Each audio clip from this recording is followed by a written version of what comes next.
मित्रों नमस्कार। अभी आप एक नया भारत में उपद्रव का माहौल देख रहे होंगे अरावली पर्वत को लेकर। अरावली पर्वत को अभी खोदने के लिए अडानी जी को टेंडर दे दिए गए हैं और कोर्ट ने भी अरावली पर्वत को खोदने के लिए परमिशन दे दी है। सदियों से तो ऐसा होता चला है कि जो रेंजर होते हैं उन रेंजरों के यहाँ वंश चलता नहीं है, चल भी जाए तो 2 पीढ़ी के बाद नष्ट हो जाता है। कारण है कि जो रेंजरों के यहाँ पर पेड़ कटाई जो होती है, वो पेड़ कई ऐसे हैं जो साधनाओं में रत देवता लोग होते हैं, कई साधना में रत तपस्वी होते हैं और उन पेड़ों को यदि काट दिया जाए तो वो आपके वंश को नष्ट कर देते हैं।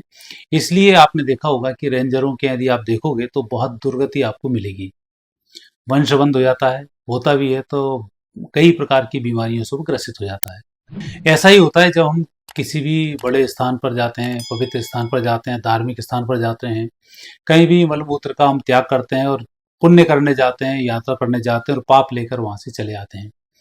कई स्थान ऐसे हैं जहाँ पर बहुत सारी अदृश्य शक्तियां विराजमान होती हैं। आज आप देख रहे होंगे उत्तराखंड की दुर्गति, हिमाचल की दुर्गति। कारण है कि जिस स्थान पर देवता लोग तपस्या करते हैं, तपस्वी लोग तपस्याएं करते हैं, उस स्थान पर आप मनुष्यों को ऊपर बसाते जा रहे हो।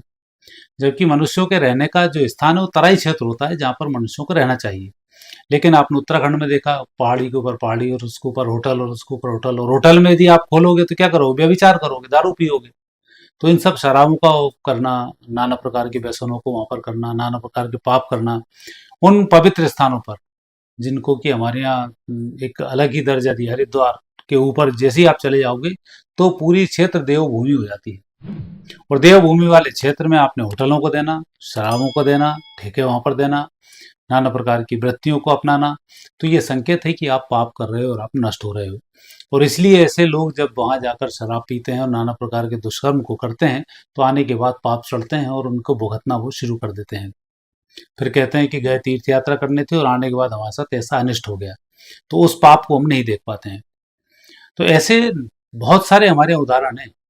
जैसे राम सेतु का विरोध करना कांग्रेस ने, हालांकि कांग्रेस ने तो हिंदू संस्कृति की हर चीज का विरोध किया और आज आप देख रहे होंगे कि जो उनकी दुर्गति हो रही है, उनका भी परिवार अब नष्ट होने की ओर ही है। और जिस तरीके से वो नष्ट होते जा रहे हैं, वो भी स्थिति वहां पर नेगेटिव बन रही है। और कई कांग्रेसी मुख्यमंत्री रहे, कई कोई रहे जिन्होंने कि इस परिवार के दबाव में बहुत सारा देश के विरोध में काम किया और नेगेटिव काम किए, तो उनकी दुर्गति भी आप देख रहे होंगे। तो ऐसा ही अब एक काम फिर होने वाला है अरावली पर्वत की श्रृंखला को, जो तोड़ने का आदेश कोर्ट से मिला है और अडानी को उसका ठेका मिला है। तो अब अडानी इसके बाद बहुत अच्छी पोजीशन पर नहीं रहेंगे और आने वाले समय में लगातार उनका ग्राफ गिरता चला जाएगा। क्योंकि जब पाप चढ़ता है तो फिर वो अपने साथ जितने भी उसके दुर्गुण होते हैं सबको लेकर आता है। वो सब दुर्गुण के साथ व्यक्ति को साफ कर देता है। क्योंकि हमारे यहाँ अरावली की जो पर्वत श्रृंखला है वो सृष्टि के साथ की मानी जाती है। 2 लाख वर्ष पुराना तो उसका हिसाब के रिकॉर्ड है पूरा, जिसको अब तोड़ने जा रहे हैं। और इस देश में विशेष रूप से यदि हम पहाड़ और पर्वतों की बात करें तो हमारे यहाँ पहाड़ पर्वती, हर पर्वत के अपने अपने देवता हैं। चाहे हम हिमालय की बात करें, हिमालय के अपने देवता हैं। गोवर्धन की बात करें, गोवर्धन की परिक्रमा लगाई जाती है। कामदगिरी की बात करें, कामदगिरी की परिक्रमा लगाई जाती है। अरावली की पहाड़ियों पर भी इतने सारे देव स्थान वहाँ पर हैं, कई सारे शक्ति पीठ भी वहाँ पर हैं। विंध्य पर्वत की बात करें तो विंध्यवासिनी वहाँ पर विराजमान है, उसकी भी हम परिक्रमा करते हैं। ओम पर्वत की बात करें तो हम ओम पर्वत की भी वहाँ पर परिक्रमा करते हैं। पारसनाथ पर्वत की बात करें वहाँ पर भी स्थिति है। गिरनार पर्वत की बात करें तो गिरनार पर्वत पे भी यही स्थिति है कि वहाँ पर आज भी भगवान परशुराम जी पहुँचते हैं, हनुमान जी वहाँ पर रहते हैं और कई सारे तीर्थ वहाँ पर भी उपस्थित हैं। त्रिकुटा पर्वत की बात करें, तिरुमला पर्वत की बात करें, तो ये जो पर्वत श्रृंखला ऐसे 20-21 पर्वत हैं जिनकी परिक्रमाएं लगाई जाती हैं, उनके अपने अपने देवता हैं और वहाँ पर वो देवता लोग विराजमान होते हैं और ये जो पर्वत हैं साक्षात माने जाते हैं। हिमालय हमारे यहाँ पर साक्षात माना जाता है, जिनकी हम आराधना करते हैं। और वो हिमालय ही अब तृतीय विश्व युद्ध में वापस हिमालय स्वयं जागृत होंगे। वो जैसे ही परमाणु बम फोड़ने के लिए चीन भारत पे आएगा, अमेरिका आएगा, तो उल्टे उनके यहाँ पर बम फूटेंगे। और ये आप चमत्कार तो खुद भी देखेंगे कि कैसी ये श्रृंखलाएं काम करती हैं। अंत समय में भगवान की कृपा होती है और व्यक्ति जीत जाता है। इसलिए खिलाड़ी को धैर्य रखना जरूरी है और अंतिम समय में ही जिसके पास धैर्य होता है उसको विजयश्री की प्राप्ति होती है। चाहे राम रावण युद्ध हो, चाहे महाभारत युद्ध हो, या पूरी परीक्षाएं धैर्य की परीक्षाएं।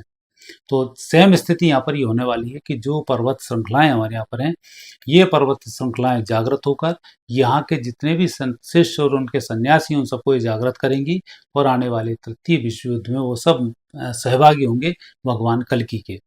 तो ऐसे जो संकेत मिल रहे हैं, उन संकेतों में हमारे यहाँ पर एक शिवराज सिंह मुख्यमंत्री थे उस समय में, विंध्य क्षेत्र में विशेष रूप से ये यूँ कहें कि चित्रकूट के पास एक पहाड़ है, उसको खोदने की इन्होंने योजना बनाई थी, जिसका विरोध वहाँ के विधायक एक नीलांशु जी कांग्रेस के विधायक थे, उन्होंने किया था। फिर वो योजना ठंडी पड़ गई, लेकिन उसके बाद से जितने लोगों ने ये योजनाएं बनाई उन सबका भाग्य दूषित होना शुरू हो चुका था, क्योंकि उस पर्वत पर रावण ने जितने सारे सन्यासी थे, जितने हमारे ऋषि मुनि थे, उन सबको मार काट कर उस जगह डाला था, तो उससे एक बहुत बड़ा पहाड़ बन गया था। उस पहाड़ को खोदने की इन्होंने योजना बनाई थी, और उस योजना के बाद ये खुद का पतन होना इनका शुरू हो चुका। और ऐसे में बहुत से लोग, बहुत से ठेकेदारों को जानता हूँ, बहुत से इंजीनियरों को जानता हूँ, जिन्होंने जानबूझकर कई बड़े बड़े पेड़ कटवा दिए, कई पहाड़ों को नष्ट करवा दिया, और आज दुर्गति को प्राप्त हो रहे हैं और गंभीर रोगों से ग्रसित हो रहे हैं। ठेकेदारों पर भी उसका असर पड़ता है, जिन्होंने कटवाए उन पर भी असर पड़ता है, जिन्होंने आदेश दिए उन पर भी इसका असर पड़ता है। तो जिस तरह से अब जो आदेश कोर्ट ने दिया है, इन जज साहब को भी भुगतना पड़ेगा, जिन लोगों ने इनको सहयोग प्रदान किया उनको भी भुगतना पड़ेगा। और अडानी जिस तरीके से अभी बढ़ रहे थे, तो उस बढ़ने में जो पाप बनेगा उससे फिर नष्ट होंगे। ये अपने भाग्य को दूषित करने वाला कदम इन्होंने उठाया है, और इस देश में विशेष रूप से कई मामलों में अडानी जी अब नेगेटिव होने शुरू हुए हैं, और उनके ग्रह योग भी अब इसमें बता रहे हैं कि यदि ऐसी स्थिति बनती है तो ये नेगेटिव जाएंगे। ग्रहों में वृषभ लग्न में उनका जन्म हुआ है, बुध लग्न स्थान पर है, सूर्य द्वितीय स्थान पर, शुक्र राहु तृतीय स्थान पर, शनि केतु भाग्य स्थान पर, गुरु चंद्र का योग दसम भाव में, मंगल है द्वादश स्थान पर। और अभी इनको शुक्र की महादशा चल रही है 2014 से लेकर 2034 तक। तो वर्तमान में गुरु की अंतर्दशा में चल रहे हैं 11 फरवरी 25 से 11 अक्टूबर 27 तक। तो गुरु इनके दसम भाव में शनि की राशि में विराजमान है, और यही कारण है कि इनके हाथ से अभी एक नया पाप होने जा रहा है। और शुक्र वैसे भी आधी जो महादशा है वो बहुत अच्छी जाती है, प्रोग्रेस होती है, और उस महादशा में 3 चरण होते हैं बेसिकली इसके। वो होते हैं 6-6 साल के। तो प्रथम 6 साल संघर्ष के होते हैं, अगले 6 साल जो होते हैं वो लाभ के होते हैं, और उसके बाद जो 6 साल होते हैं उसमें पाप करते हैं, और आखिरी के 2 साल में परेशानी खड़ी हो जाती है।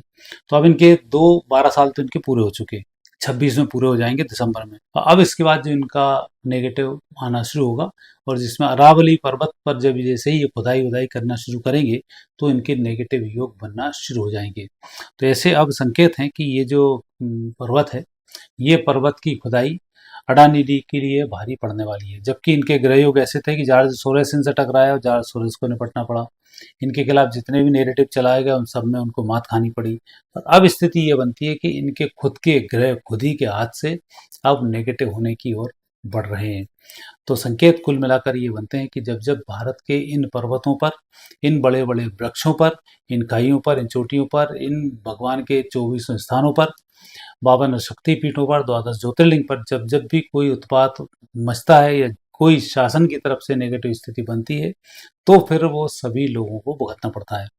जैसे आपने उत्तराखंड में तबाही देखी होगी, एक देवी का मंदिर, उस पर डैम बना दिए। डैम बनने के बाद उत्तराखंड की तबाही अभी तक नहीं रुक पाई, हर साल तबाही होती है। तो ये जो स्थान है, इनको महत्व भले ही गवर्नमेंट ना समझे, लेकिन हमारे शास्त्रों में इसका विशेष महत्व है, और शास्त्रों का जो महत्व है वो अपने आप में अद्वितीय महत्व है। और इसीलिए फिर इस देश में भी जो भगवत सत्ता की कामना की जाती है कि भगवान इस देश को चलाते हैं, और पूरी दुनिया का ये देश हृदय स्थल है। तो यूं ही हृदय स्थल नहीं कहा गया, तो आने वाले समय में ये स्थिति अपने आप में अडानी जी के साथ नेगेटिव होने वाली है, ऐसे ग्रह योग मुझे दिखाई देते हैं। तो मित्रों, आप भी इन पर्वतों का, इन वृक्षों का, इनका सम्मान जरूर करें। 12 ज्योतिर्लिंग हमारे जो जो प्राचीन ग्रंथों में, शास्त्रों में जिन स्थानों का उल्लेख है, उनका किसी भी प्रकार से आप कोई अपमान ना करें, और ऐसे स्थानों पर जाते भी हैं तो गंदगी ना फैलाएं। इसका विशेष ध्यान रखें कि उन स्थानों पर चाहे सुअर कुकर जो भी हैं, वो सब देवत्व रूप में ही होते हैं, या कोई ना कोई साधु सन्यासी होते हैं जो वहाँ पर विराजमान रहते हैं, और उनका अपमान फिर भगवान सहन नहीं करते हैं। और इसलिए तीर्थ स्थानों से आने के बाद हमारे जो बुरे दिन आते हैं, उसके पीछे कारण होता है कोई ना कोई बड़ा पाप हमसे बन जाता है। तो इस प्रकार से पापों से आपको बचना चाहिए। और तीर्थ स्थानों पर किसी भी प्रकार की गंदगी को करने से व्यक्ति को बचना चाहिए। इवन मल-मूत्र त्याग में भी आपको उपयुक्त स्थान की तलाश करनी चाहिए। हर कहीं इस प्रकार के काम नहीं करने चाहिए। ना ही किसी स्थान पर जूठा फेंकना चाहिए। हम खा लिए, खाने के बाद जो पैकेट है, पॉलीथिन कहीं भी पटका है, नारियल तोड़ दिए, छिलटे कहीं भी डाल दिए। ये किसी भी प्रकार की गंदगी इन देव स्थानों पर नहीं करनी चाहिए। वैसे तो भारत माता पूरी ही ऐसी है, तो जब भाग्योदय होता है तो पहले सफाई शुरू होती है। और आपने देखा मोदी जी के आने के बाद सफाई शुरू हुई, और जैसे ही सफाई शुरू हुई वैसे ही भारत का आपने बढ़ता हुआ कद भी देखा। एक समय में हम विदेश में जाते थे, बड़े परेशान होते थे, विदेशी कुछ भी बोल देते थे। लेकिन आज जब हम जाते हैं तो भारतीय होने के नाते हमारा गर्व से सीना चौड़ा होता है। वहीं सामने वाला व्यक्ति भी हमें उस लेवल से ही देखता है, और भारत के वासी मोदी के यहाँ के। तो सफाई का इतना बड़ा महत्व होता है, और गंदगी का भी इतना बड़ा पाप होता है। चाहे आप अपने पड़ोस के यहाँ गंदगी करें, चाहे घर में करें। जिन लोगों के यहाँ पर पड़ोस वाले गंदगी करते हो, आप गुरुवार को सफाई करा दें, उसकी लक्ष्मी आपके घर में आ जाएगी। तो आप ये काम करना शुरू कर दें, आपको लाभ मिलेगा। तो हमारे बहुत सारे ऐसे उपाय हैं, तो इनमें आपको बचना चाहिए गंदगी करने से और इस प्रकार के दोषों से। इतने बड़े का मैंने उदाहरण इसलिए दिया कि अब इसकी दुर्गति आप देखेंगे। जैसे राम सेतु को छेड़ने के बाद कांग्रेस की दुर्गति आपने देखी, गाय को छेड़ने के बाद इंदिरा गांधी की दुर्गति आपने देखी। तो ऐसी ये चीजें आपको दिखाई देंगी। इसका मैंने आपसे उल्लेख किया। आगे फिर नए विषय के साथ आपसे भेंट होगी। आगे दीजिए, नमस्कार।